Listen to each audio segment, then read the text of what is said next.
तर नाचणीची आंबील बनवण्यासाठी कोणतं कोणतं साहित्य लागतं हे पाहूयात. मी अर्धी वाटी नाचणीचं पीठ घेतलेलं आहे. त्यासोबतच एक हिरवी मिरची, 5 ते 6 लसणाच्या पाकळ्या आणि थोडीशी कोथिंबीर. तुमच्याकडे नाचणीचं पीठ नसेल तर तुम्ही थोडीशी नाचणी मिक्सरमध्ये बारीक वाटून घेऊ शकता. अशा पद्धतीने नाचणी घ्यायची, व्यवस्थित साफ करायची आणि त्यानंतर एका मिक्सरच्या भांड्यामध्ये घालून त्याची व्यवस्थित पावडर करून घ्यायची. त्यानंतर एक टोप घ्यायचा आहे आणि तो गॅसवर ठेवा आणि त्यामध्ये 2 ग्लास पाणी टाकायचं आहे. जर तुम्ही 2 चमचे नाचणी घेत असाल तर 2 ग्लास पाणी, अशा पद्धतीने प्रमाण आहे नाचणीची आंबील बनवण्याचं. मी गॅस चालू केलेला आहे आणि आता या पाण्याला व्यवस्थित उकळी येऊ द्यायची. आता आपण घेतलेली नाचणी 2 चमचे एका बाउलमध्ये काढायचे आहे आणि थोडंसं पाणी मिक्स करून ते मिश्रण ढवळून घ्यायचं आहे. अशा पद्धतीने थोडं थोडं पाणी घालून हे मिश्रण व्यवस्थित मिक्स करायचं आहे आणि याची गुठळी होऊ देऊ नका, कारण जर यामध्ये गुठळी राहिली तर आपली नाचणीची आंबील व्यवस्थित बनणार नाही. गुठळ्या झाल्या तरी त्या मोडून घ्यायच्या आहेत. आता हे मिश्रण आंबील बनवण्यासाठी तयार आहे. तुम्हाला जर आंबट अशी आंबील बनवायची असेल तर हेच मिश्रण तुम्ही रात्रीचं तयार करून ठेवू शकता आणि सकाळी उठल्यानंतर आंबील बनवू शकता. त्याने त्याची टेस्ट अजून वाढते. आपण घेतलेली मिरची मी इथे मोडून घेतलेली आहे आणि लसणाच्या पाकळ्या ठेचून घेतलेल्या आहेत. तुम्ही पाहू शकता पाण्याला व्यवस्थित उकळी आलेली आहे. आता गॅस बारीक करूयात आणि यामध्ये आपण तयार केलेली पेस्ट घालूयात. अशा पद्धतीने पेस्ट या पाण्यामध्ये घालायची आहे आणि ढवळत राहायचं आहे.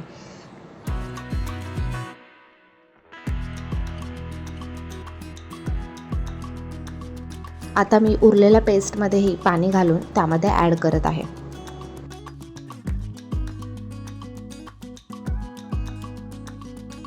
व्यवस्थित ढवळून झाल्यानंतर ते साधारण असं दिसेल.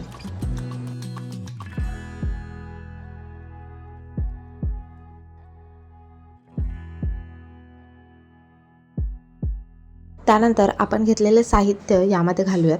लसणाच्या पाकळ्या, त्यासोबतच मिरची, हे सर्व आपण हळूहळू त्यामध्ये ॲड करायचं आहे. मिरची शक्यतो मोडूनच टाका, कारण आपण लहान मुलांसाठी बनवत आहोत तर तो पदार्थ जास्त तिखट नको, त्यामुळे मिरची ही एकच घ्यायची आणि मोडून टाकायची.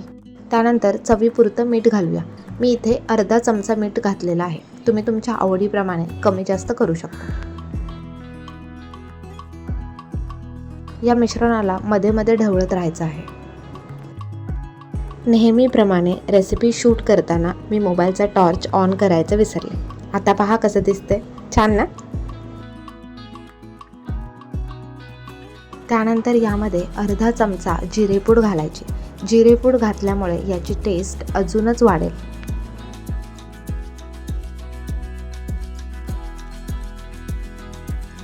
त्यानंतर 10 ते 15 मिनिटांसाठी याला व्यवस्थित शिजू द्या. गॅस हा कमी ठेवायचा आहे.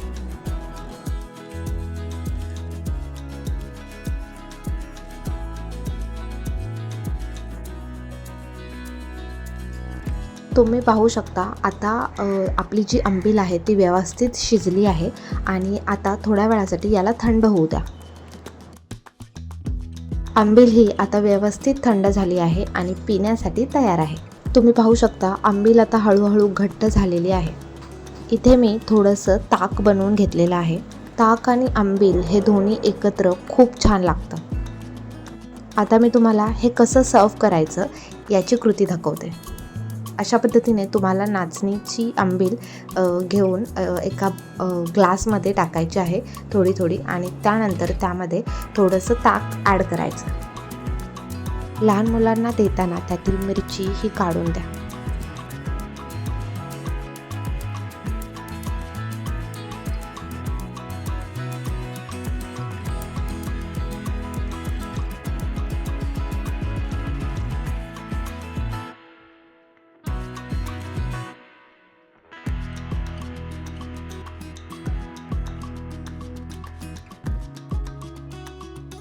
अशा पद्धतीने ताक आणि आंबील एकत्र करायचं आणि त्यावर थोडीशी कोथिंबीर टाकायची.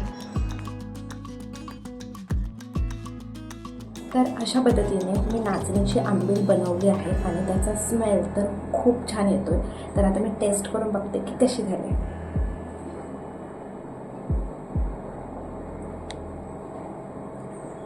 वाव, खूप छान. याची टेस्ट उत्कृष्ट लागते. तर तुम्हीही अशा पद्धतीची आंबील बनवून पहा आणि या उन्हाळ्यामध्ये तुम्हाला आणि तुमच्या बाळाला नक्की द्या. कारण नाचणी ही खूप जास्त पौष्टिक असते, त्यामध्ये कॅल्शियम असतं. त्यासोबतच नाचणी आपल्या शरीराला थंड ठेवते आणि या उन्हाळ्यामध्ये म्हणजे जवळपास उन्हाळा संपत आला पण पाऊस यायला थोडा वेळ आहे, तोपर्यंत तुम्ही तुमच्या शरीराला थंड ठेवण्याचं काम या नाचणीच्या आंबीलमुळे करू शकता. तर ही रेसिपी नक्की ट्राय करा. बाय.